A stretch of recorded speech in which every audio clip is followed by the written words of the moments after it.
누군가에게 깊이 상처받고도 억지로 괜찮은 척 웃으며 넘겨본 적 있으신가요?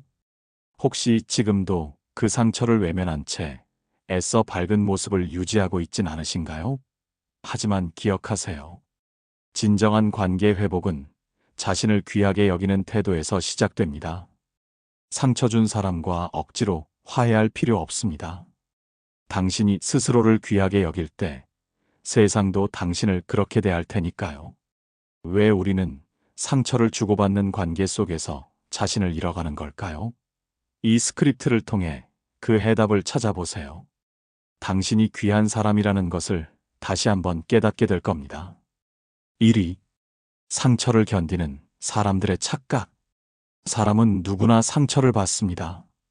하지만 어떤 사람들은 상처받아도 아무 일 없다는 듯 행동합니다. 과연 그들은 강한 사람일까요? 아니면 너무 착한 사람일까요? 어쩌면 당신은 그저 평화를 원했을지도 모릅니다. 목소리를 높이지 않았고 다투는 것을 피했으며 상대가 미안하다고 말하기도 전에 먼저 웃어버렸습니다. 그럴 수도 있지 뭐. 내가 좀 참으면 되지. 그렇게 마음을 접어두는데 익숙해졌을 겁니다. 그러나 철학자들은 오래전부터 말해왔습니다. 자신을 지키지 못하는 사람은 누구도 지킬 수 없다고요. 아무리 착한 사람이라도 자기 마음을 외면하는 순간 그 착함은 타인을 위한 것이 아니라 두려움의 결과일 수 있습니다. 스토아 철학자 에픽테토스는 말했습니다. 다른 사람이 나에게 무엇을 했든 그것을 내면에 들이지 않는 건 내 선택이다. 하지만 우리는 종종 그 선택의 권리를 타인에게 넘겨버립니다.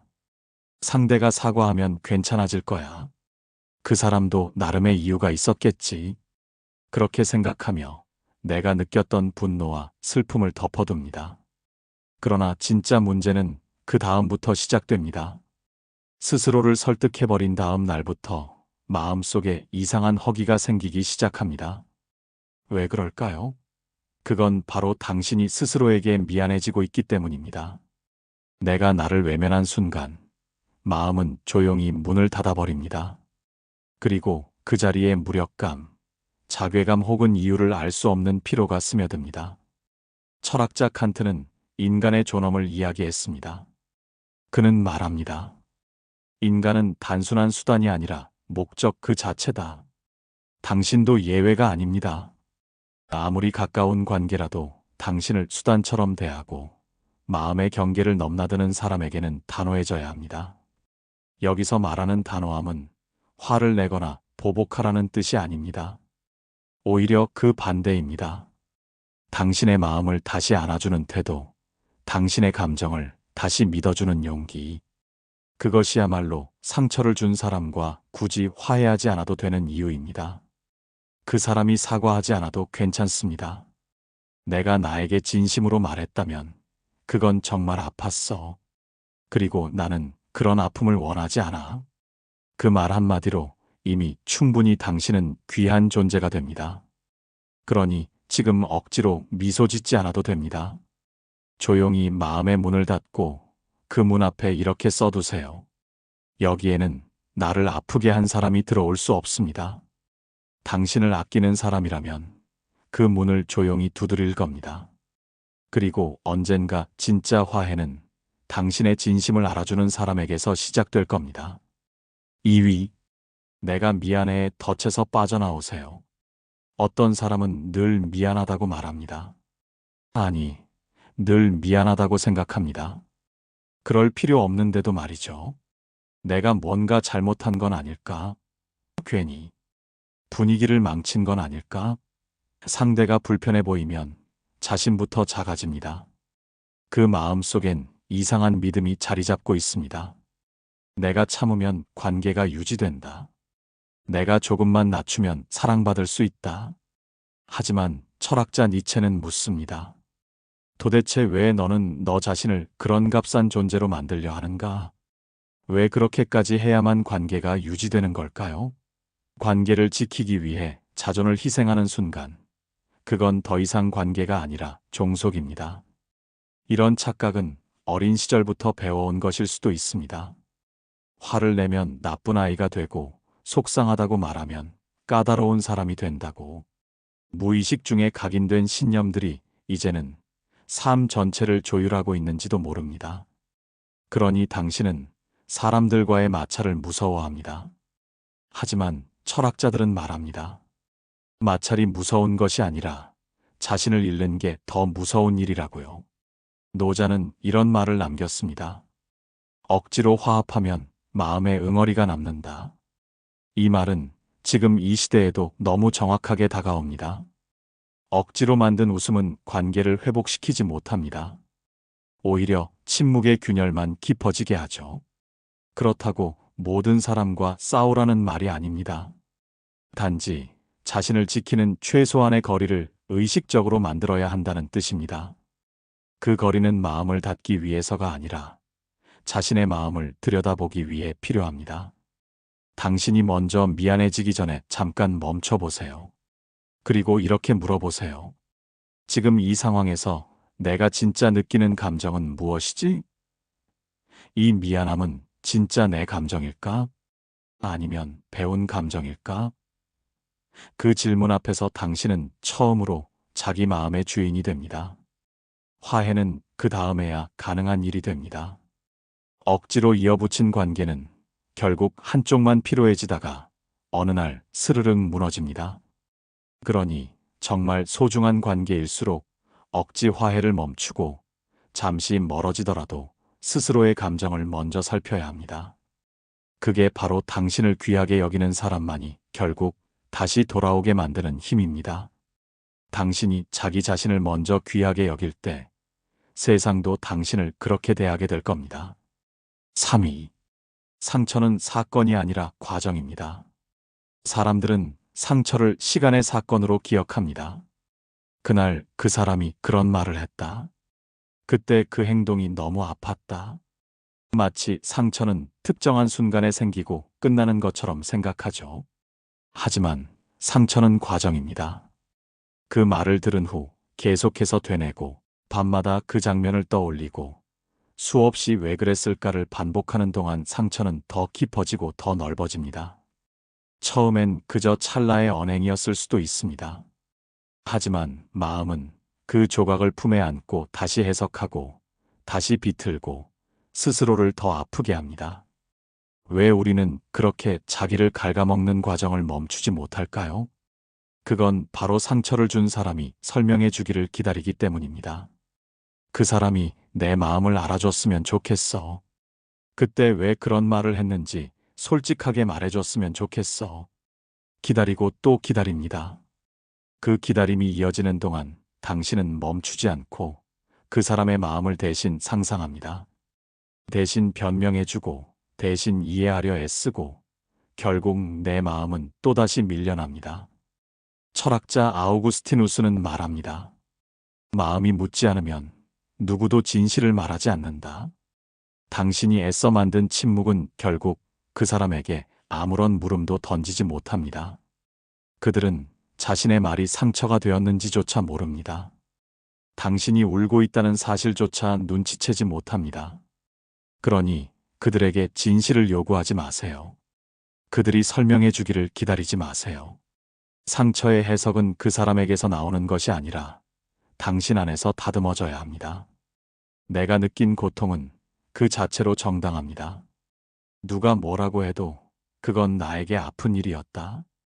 그 인정을 하지 않으면 상처는 계속 되풀이됩니다. 당신은 누군가의 말에 더 이상 휘둘리지 않아도 됩니다. 누군가의 설명이 없다고 마음이 덜 아픈 것도 아니고 그 설명이 있다고 해서 마음이 다 나아지는 것도 아닙니다. 중요한 건 그 사건을 어떻게 기억할지, 그 과정을 어떻게 멈출지 당신이 결정할 수 있다는 점입니다. 철학자들의 위로는 명확합니다. 진정한 평화는 외부로부터 오는 것이 아니라 내가 내 마음을 어떻게 다루는지에 달려 있다는 것. 그러니 상처를 준 사람에게 묻기보다 이제는 내 안의 마음에게 이렇게 말해주세요. 나는 충분히 아팠어. 이제는 더 이상 그 고통을 반복하지 않을 거야. 그 말 한마디로 상처는 더 이상 자라지 않고 당신 안에서 천천히, 아주 천천히 사라지기 시작합니다. 4위. 당신의 기다림이 관계를 망칩니다. 사람은 관계 안에서 자주 기다립니다. 말하지 않아도 알아주기를, 눈빛으로 이해해주기를, 시간이 지나면 자연스럽게 풀리기를. 하지만 철학은 이렇게 묻습니다. 도대체 누구를 위한 기다림인가요? 기다림은 애틋해 보이지만 실은 당신을 침묵 속에 가둬두는 그물입니다. 기다리면서 당신은 자꾸 타인의 행동을 대신 상상합니다. 저 사람도 지금 미안해하고 있겠지. 곧 먼저 연락 오겠지. 그러면서도 문자 하나, 전화 한 통 없으면 다시 마음은 무너집니다. 그렇게 기다리다가 오히려 더 크게 실망하고 더 깊이 상처받습니다. 노자의 말처럼 말하지 않는 마음은 결국 서로 다른 길을 걷습니다. 당신은 이해받고 싶었지만 상대는 아무 일도 없는 듯 살아갑니다. 여기서 중요한 건 그 사람이 나쁘다는 말이 아닙니다. 단지 당신과 같은 깊이로 관계를 바라보지 않는 것일 수도 있습니다. 그 차이를 받아들이지 못하면 우리는 계속 오해하고 계속 아픔을 쌓아가게 됩니다. 기다림은 그 자체로 감정의 책임을 타인에게 넘기는 행위입니다. 상대가 움직이기 전까지는 내 감정도 결론 내릴 수 없다는 뜻이니까요. 하지만 철학자 에픽테토스는 단호합니다. 타인이 나를 어떻게 대하든 내가 어떻게 반응할지는 내 선택이다. 내 감정의 주도권을 남에게 넘기는 순간 나는 끊임없이 흔들릴 수밖에 없습니다. 그러니 이제는 기다림을 멈추어야 합니다. 연락이 오지 않아도, 사과가 없어도 그 침묵 안에서 당신이 느낀 외로움과 슬픔을 그대로 꺼내어 바라보아야 합니다. 그 감정은 절대 부끄러운 게 아닙니다. 오히려 그걸 인정하고 꺼내어야만 당신은 다시 나로 돌아올 수 있습니다. 사람들은 이렇게 말합니다. 기다려야 진심이 통한다. 시간이 지나면 알게 될 거야. 하지만 철학은 말합니다. 진심은 시간이 아니라 지금 내 마음에 정직해질 때 통하는 거라고요. 기다리는 동안 무너지는 건 그 사람이 아니라 당신 자신입니다.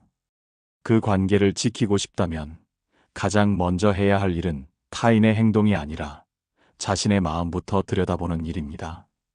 당신이 스스로를 귀하게 여기는 순간 그 어떤 관계든 다른 방식으로 더 나은 깊이로 당신 곁에 머물게 될 것입니다. 5위. 침묵은 용서가 아닙니다. 어느 순간부터 우리는 침묵을 용서라고 착각하기 시작했습니다. 그 사람 말도 이해가 돼. 나만 참으면 되니까. 그래서 아무 말도 하지 않고 넘깁니다. 하지만 침묵은 진짜 용서가 아닙니다. 그저 말을 잃은 마음의 신호일 뿐입니다. 당신이 한 말을 아무도 들어주지 않았을 때, 당신이 내민 진심이 무시당했을 때, 그때부터 당신의 마음은 조용히 닫혀갔습니다. 그리고 사람들은 말합니다. 왜 갑자기 거리 두는 거야? 뭔가 기분 나빴으면 말을 하지. 그들은 모릅니다. 그동안 당신이 얼마나 자주 참았는지를, 얼마나 자주 마음을 눌러왔는지를. 철학자 소크라테스는 이런 물음을 남겼습니다. 말하지 않는 정의는 존재하는가? 당신의 마음이 억울하다면 그 억울함은 침묵 속에서 사라지지 않습니다. 오히려 더 단단해지고 때로는 분노가 되어 엉뚱한 순간에 터져버립니다.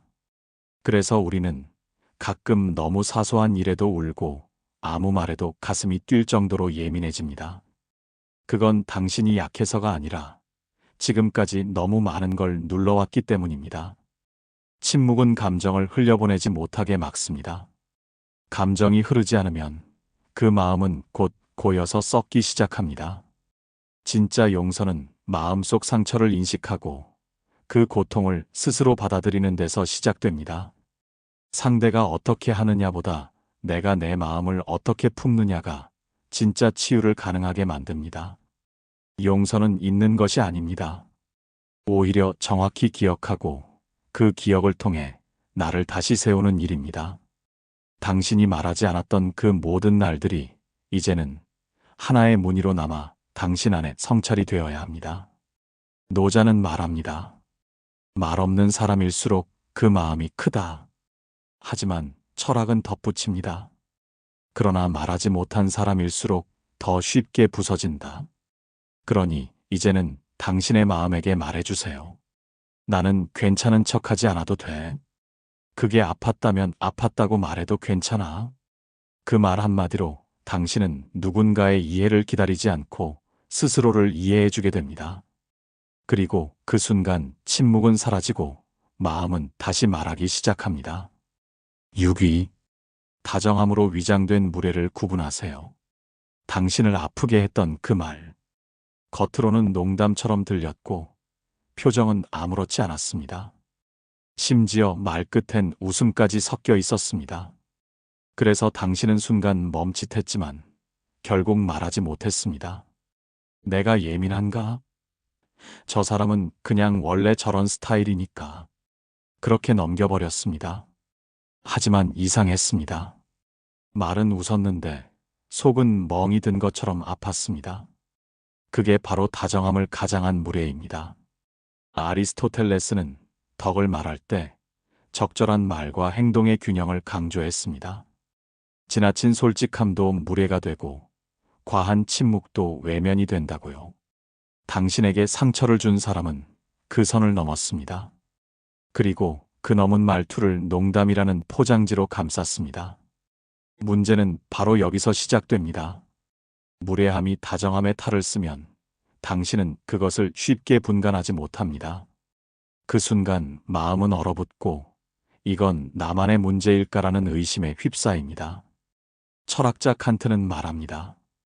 타인을 수단으로 삼지 말라. 하지만 다정한 무례는 타인을 말장난의 도구로 삼고 자신의 스트레스를 감정의 농담으로 발산합니다. 그런 사람은 당신의 경계를 존중하지 않습니다. 당신의 침묵을 허락이라 착각합니다. 그리고 시간이 지나면 당신이 무너지기 전까지는 멈추지 않습니다. 그러니 그런 순간 조용히 마음속에서 선을 그어야 합니다.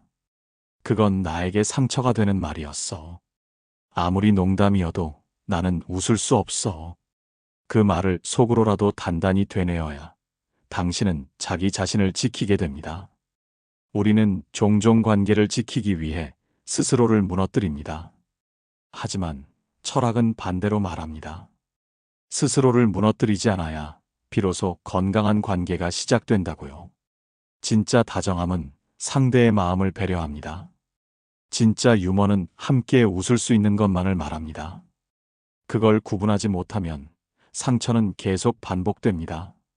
그리고 어느 날 아무 말에도 웃을 수 없는 사람이 되어버립니다. 당신은 그런 사람이 되어서는 안 됩니다. 당신의 마음은 웃음보다 더 귀한 것이니까요. 7위.